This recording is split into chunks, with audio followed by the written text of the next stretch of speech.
afternoon, and proud to be here on TEDxKrakow. I'll try to speak a little bit today about a phenomenon which can and is actually changing the world, and whose name is people power. I'll start with the anecdote, or for those of you who are Monty Python lovers, a Monty Python type of sketch. Here it is. It is December 15, 2010. Somebody gives you a bet. You will look at a crystal ball, and you will see the future. Future will be accurate, but you need to share it to the world, okay? Curiosity killed the cat. You take the bet. You look at the crystal ball. 1 hour later, you're sitting in a building of the national TV, in a top show, and you tell the story. Before the end of 2011, Ben Ali and Mubarak and Gaddafi would be down and prosecuted. Saleh of Yemen and Assad of Syria would be either challenged or already on their knees. Osama bin Laden would be dead, and Ratko Mladic would be in Hague. You know, the anchor watches you with a strange gaze on his face. And then on the top of it you add, and thousands of the young people from Athens, Madrid, and New York will demonstrate for social justice, claiming that they are inspired with Arabs. Next thing you know, 2 guys in white appear, they give you the strange t-shirt, take you to the nearest mental institution. So I would like to speak a little bit about the phenomenon which is behind what already seems to be the very bad year for bad guys. And this phenomenon is called people power. Well, people power has been there for a while. It helped Gandhi kick Brits from India. It helped Martin Luther King win historic racial struggle. It helped local Lech Walesa to kick out 1 million Soviet troops from Poland and beginning the end of the Soviet Union as we know it. So what's new in it? What seems to be very new, which is the idea I would like to share with you today, that there is a set of rules and skills which can be learned and taught in order to perform successful nonviolent struggle. If this is true, we can help these movements. Well, first one, analytic skills. I'll try where it all started in the Middle East. And for so many years, we were living with completely wrong perception of the Middle East. It was looking like the frozen region, literally refrigerator. And there are only 2 types of meal there. Steak, which stands for a Mubarak Ben Ali type of military police dictatorship, or a potato, which stands for Tehran type of theocracies.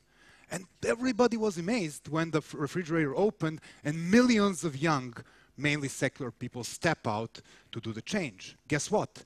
They didn't watch the demographics. What is the average age of Egyptian? 24. How long Mubarak in power? 31. So this system just obsolete, they expired. And young people of our world have awakened one morning and understood that power lies in their hand. The rest is the year in front of us.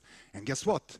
The same generation Epsilon, with their rules, with their tools, with their games, and with their language, which sounds a little bit strange to me. I'm 38 now. And can you look at the age of the people of the streets of Europe? Seems that generation Epsilon is coming.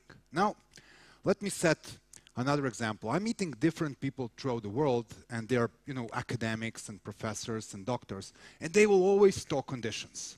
They will say, people power will work only if regime is not too oppressive. They will say, people power will work if the annual income of the country is between X and Z. They will say, people power will work only if there is a foreign pressure. They will say, people power will work only if there is no oil. And I mean, there is a set of conditions. Well, the news here is that your skills bring in the conflict seems to be more important than the conditions. Namely, skills of unity, planning, and maintaining nonviolent discipline. Let me give you the example. I'm coming from a country called Serbia. It took us 10 years to unite 18 opposition party leaders with their big egos behind one single candidate against Balkan dictator Slobodan Milosevic. Guess what? That was the day of his defeat. You look at the Egyptians, day 5 on Tahrir Square, they get rid of their individual symbols, they appear on the street only with the flag of Egypt. I will give you a contra-example. You see 9 presidential candidates running against Lukashenko, you will know the outcome. So unity is a big thing, and this can be achieved. Same with planning. Somebody have lied to you about a successful and spontaneous nonviolent revolution. That thing doesn't exist in the world. Whenever you see young people in front of the road trying to fraternize with the police or military, somebody was thinking about it before. Now, at the end, the nonviolent discipline, and this is probably the game changer. If you maintain nonviolent discipline, you will exclusively win. You have 100,000 people on a nonviolent march, you have one idiot or agent provocateur throwing stone, guess what takes all the cameras? That one guy. One single act of violence can literally destroy your movement. Now, let me move to another place. It's selection of strategies and tactics. There are certain rules in nonviolent struggle you may follow. First, you start small. Second, you pick the battles you can win. It's only 200 of us in this room. We won't call for the March of Million, but what if we organize spraying graffiti throughout the night all over Krakow city?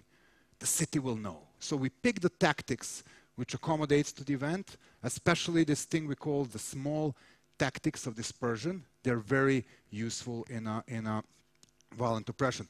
We are actually witnessing the picture of one of the best tactics ever used. It was on Tahrir Square, where international community was constantly frightened that, you know, the Islamists will overtake the revolution. What they've organized, Christians protecting Muslims where they are praying, Coptic wedding cheered by thousands of Muslims. The world has just changed the picture, but somebody was thinking about this previously. So there are so many things you can do instead of getting into one place, shouting and, you know, showing off in front of the security forces. Now, there is also another very important dynamics, and this is dynamics normally analytics don't see. This is dynamics between fear and apathy on one side and enthusiasm and humor on another side. So it works like in video game. You have a fear high, you have status quo. You have enthusiasm higher, you see fear is starting melting. Day two, you see people running towards police instead from the police. In Egypt, you can tell that something is happening there. And then it's about the humor. Humor is such a powerful game changer. And of course, it was very big in Poland. And you know, we were just a small group of crazy students in Serbia when we made this big skit. We put the big petrol barrel with a, you know, portrait picture of Mr. President on it in the middle of the mainstream. There was a hole on the top. So you could literally come, put the coin in, get a baseball bat, and hit his face. Sounds loud. Within the minutes, we were sitting in a nearby cafe having coffee, and there was a clue of people waiting to do this lovely thing. Well, that's just the beginning of the show. The real show starts when the police appears. What they will do? Arrest us? We are nowhere to be seen. We are like 3 blocks away observing it from our, you know, espresso bar. Arrest the shoppers with kids? Doesn't make sense. Of course, you could bet. They've done the most stupid thing. They arrested the barrel. And now the picture of the smashed face on the barrel with the policeman dragging them to the police car, that was the best day for the photographers from newspapers that they ever will have. So I mean, these are the things you can do, and you can always use the humor. There is also one big thing about the humor. It really hurts, because these guys really are taking themselves too seriously. When you start to mock them, it hurts. Now, everybody is talking about His Majesty, the internet, and it is also a very useful skill. But don't rush to label things like Facebook revolution, Twitter revolution. Don't mix tools with the substance. It is true that internet and new media are very useful in making things faster and cheaper. They make it also a bit safer for the participants because they give the part of anonymity. We are watching the great example of something else internet can do. It can put the price tag of state-sponsored violence over nonviolent protester. This is famous group we are all Khaled Said, made by Wael Ghonim in Egypt and his friend. This is the mutilated face of the guy who was beaten by the police. This is how he became the public, and this is what probably became the straw which broke camel's back. But here is also the bad news. The nonviolent struggle is win in the real world, in the streets. You will never change your society towards democracy or, you know, economics if you sit down and click. There are risks to be taken, and there are living people who are winning this struggle. Well, $1,000,000 question. What will happen in the Arab world? And though young people from Arab world were pretty successful in bringing down 3 dictators, shaking the region, kind of persuading clever kings from Jordan and Morocco doing substantial reforms, it is yet to be seen what will be the outcome. Whether the Egyptians and Tunisians will make it through the transition, or this will end in bloody ethnic and religious conflicts. Whether the Syrians will maintain nonviolent discipline faced with a brutal daily violence which kills thousands already, or they will slip in a violent struggle and make ugly civil war. Will these revolutions be whole, like through the transitions and democracy, or be overtaken by military or extremists of all kinds? We cannot tell. Same works for the Western sector, where you can see all of these excited young people protesting around the world, occupying this, occupying that. Are they going to become the world wave? Are they going to find their skills, their enthusiasm, and their strategy to find what they really want and push for the reform, or they will just stay complaining about the endless list of the things they hate? This is the difference between two towns. Now, what the statistics has.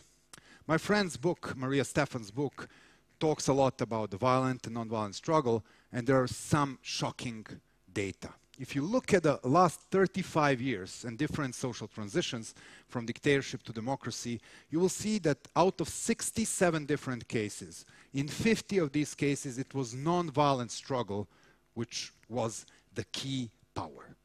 This is one more reason to look at this phenomenon. This is one more reason to look at the Generation Epsilon.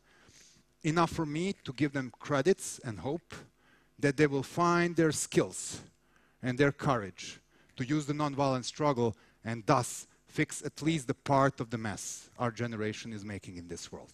Thank you.